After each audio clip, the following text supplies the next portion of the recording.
Tai atėjo laikas pakalbėti apie rimtus dalykus. Tai yra statybų teisės, pakalbėsim apie atestavimą. Kas tai yra atestavimas? Mūsų darbo srityje, statybos srityje sektorėje yra atestuoti inžinieriai. Tai fizinis asmuo turintis statybos inžinerijos kvalifikacinį laipsnį. Jeigu tu nori darbuotis statybų sektorėje, neišvengiamai turi ir atestuoti. Nes netestuotas statybos inžinierius gali vykdyti priežiūrą tik tai gyvenamųjų nuosavo namų. Visą kitą statybą turi prižiūrėti atestuoti inžinieriai.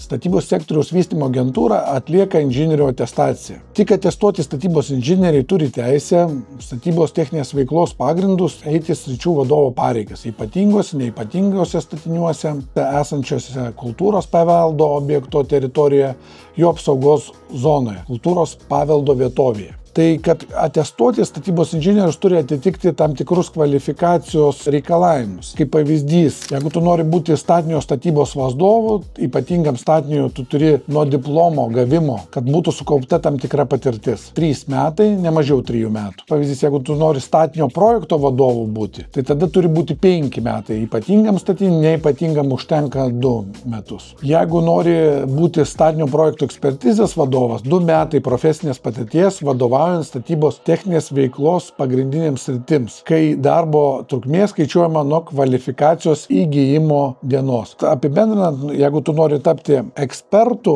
tai tu turi jau nuo atestacijos datos praeiti turi ne mažiau 2 metai. Kalbant apie statinius, nesudėtingose statiniuose turi teisę vadovauti asmenys įgiję architekto arba statinio inžinieriaus išsilavinimą. Tai atestacija kaip ir tokia nereikalinga. Kokia procedūra? Paprastai kalbant, atestacija susideda iš 2 dalių. Pirmoji dalis tai yra profesinių žinių įvertinimas, kurį pavesta atlikti akredituotoms įmonėms, tokioms kaip Inžinierių sąjunga. Ir antra dalis yra teisinių žinių egzaminas, įvertinimas.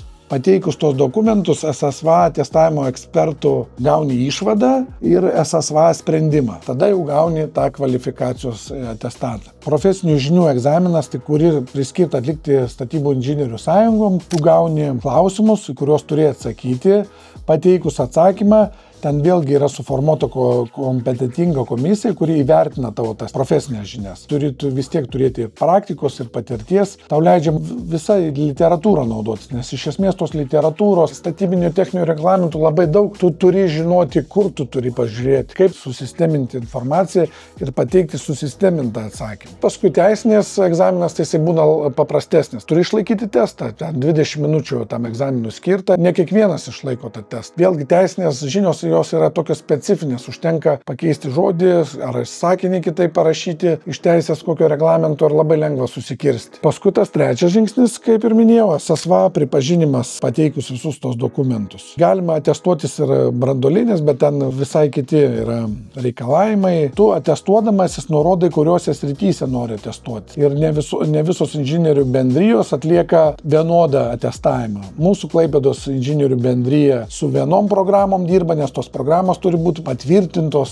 teisiškai teisintos, kaip pavyzdys pas mus Klaipėdoje kelininkų netestuoja. Prieš atestuojantis tikrinama yra išsilavinimas. Tai jeigu tu esi paprastas statybų inžinierius, seniau būdavo tokia, kad leidžiama ir spec darbus atestuotis, tai dabar negali būti spec darbų vadovas. Spec darbai tai yra, pavadinkime, elektra, šildymas, vėdinimas, oro kondicionavimas, specialieji darbai. Paskui gavus tą atestatą vyksta kas 5 metus patikrinimai, jos inicijuoja SSV, gali būti ir dažniau, bet mintis tame, kad yra nurodymas ne mažiau 20 valandų mokymų išklausyti per tos 5 metus. Taip jūs pasakysit, kas tai 20 mokymų, bet aš savo praktiką, tai tu kai gauni atestatą, galvoji, o dabar tik už 5 metų reikės. Ir taip prabėga 1 metai, kitais metais, prabėga 2 metai, dar kitais metais. Ir dažniausiai būna, tu jau žiūri paskutiniai metai ir tu jau tada puoli tos kursus klausytis, nes reikia pateikti atnaujintus duomenis, tai įvykdytus objektus ir pateikti pažymas, kad tu išklausėjai specializuotose inžinierių sąjungose patvirtintus kursus. Ne bet ką, ne šiaip nuvažiavai kokį seminarą pastekėjai, paklausėjai apie medžiagas, bet yra reglamentuoti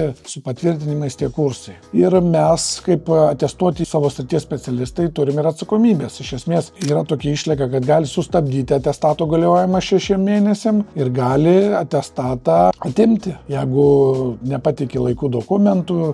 Iš pat pradžių ten būna sankcijos, tai sustabdymas, perspėjimai, ten visos procedūros yra, bet jeigu tu neapsigini, tai realiai tas atestatas panaikinamas ir iš naujo tu kartoji procedūrą. Ir šiai dienai labai tokia situacija yra, seniau ta buvo atestacija tokia paprastesnė, kad tu galėdavai platesnė tą veiklos sritis susidėti savo atestatą ir jeigu tu prarandi arba pateiki, kad tu nedirbi tos srityje, tai būna naikinami tie įrašai. Rangovai, kurie nori dirbti ypatinguose statiniuose, jie turi būti atestuoti. Jie turi praeiti procedūrą, įmonė turi kreiptis dėl atestavimo į statybos sektoriaus vystymo agentūrą, pateikti praktiką įrodančius dokumentus, atitikti tam tikrus kriterijus, reikalavimus, tai yra turi turėti personalą, patirties, tam tikras ir kokybės vadybos sistemas, statybos taisyklės pasitvirtinti, atlikus visus šitus veiksmus būna šaukiama kvalifikacijos atestavimo komisija ir tada jau patvirtinimas jiem yra atestatas. Be to atestato jie negali dirbti ypatingose statiniuose, kad ir būna klausimas, ar gali daryti apdailą ypatingam statinyje, neturėdamas atestato. Negali, nes pagal mūsų teisės tą tvarką yra, kad